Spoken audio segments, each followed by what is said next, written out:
So when I won that, I would have thought looking back that, yay, let's get the fuck out of here. Nothing's holding me back. Run like hell. So I was renting out the house, and then I decided, maybe it'd be better to have a one full-time renter for the whole year. So I put an ad in, and I got some responses. I ended up having this guy respond. I had a bunch of guys respond, but this one guy who ended up renting it, his name's Justin Wilcox.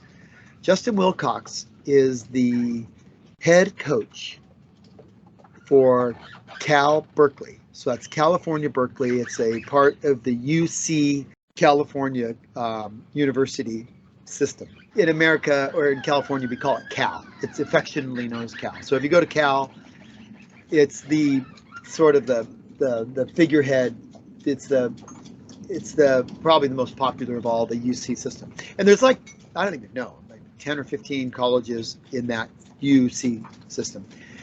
And it's more of an elite, it's a pretty elite place to get into.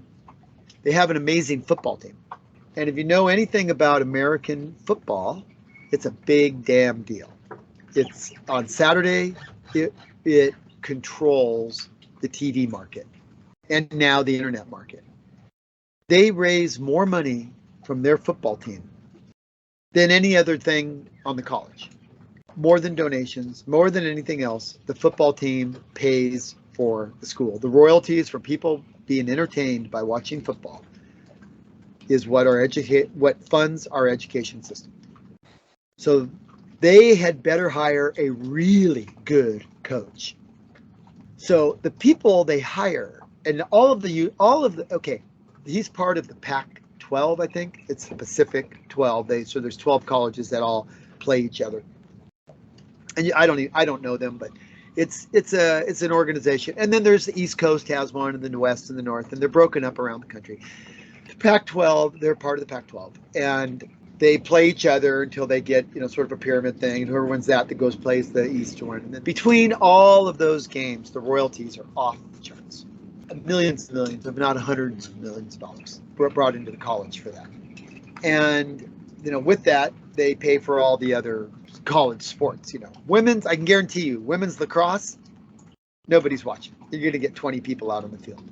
Women's basketball, even men's basketball brings in a good amount, but baseball a little bit, but football, that's the crown jewel. So this guy, Justin Wilcox, rents my house. And I didn't even know who he was.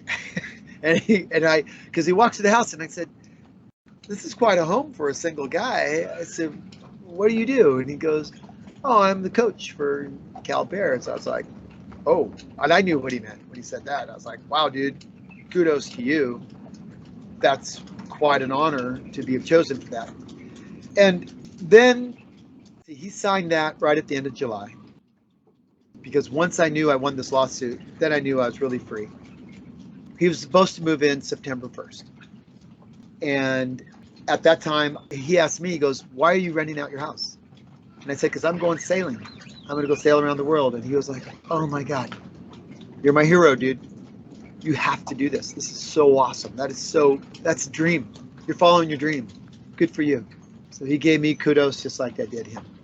So he moves in September 1st. And I was sitting in the basement. I helped him move in, and then I have my little room, and it looks out into the garage. I leave the door open. I can see where he parks his car every day. And September 2nd, he drives up, waves to me, I wave to him.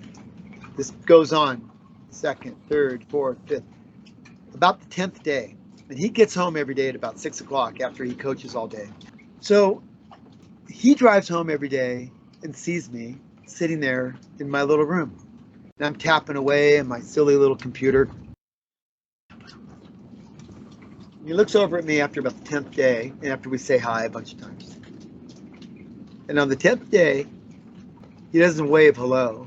He gets out of his car, and he walks over. And remember, this guy's probably 40, 42 years old. At the time, I was 56 or 57.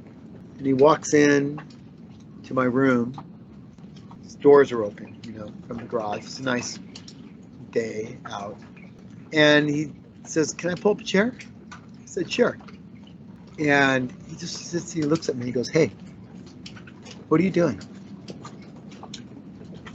I said, oh, I'm taking care of this bullshit. And he says, because you know, the thing, your dream that you told me about you seeing the world, you have this opportunity to do this. And you have the ability, and you have a set of conditions to allow you to go. If you let yourself down, you're going to let everybody down. Because I'm counting on you to go too. I'm inspired by you.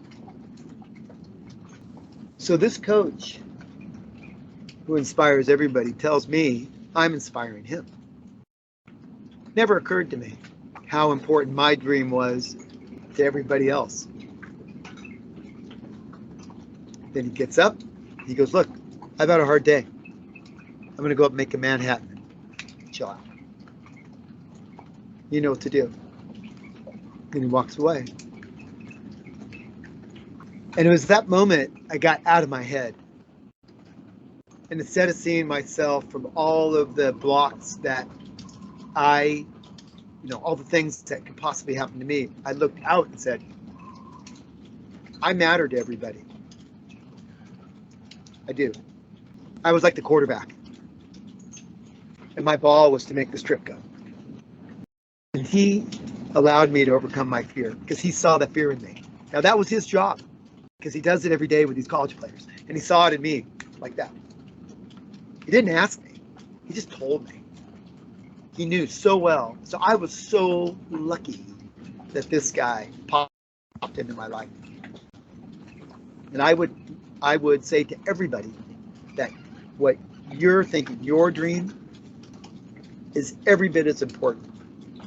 And you have to get over your fear of what, not only your comfort zone of just being on your couch and say, oh, I'm not going to do it, I'm not going to do it, to actually taking the chance to get out the door and do or write or whatever the fuck it is that your dream is of doing and actually push it out there to the world.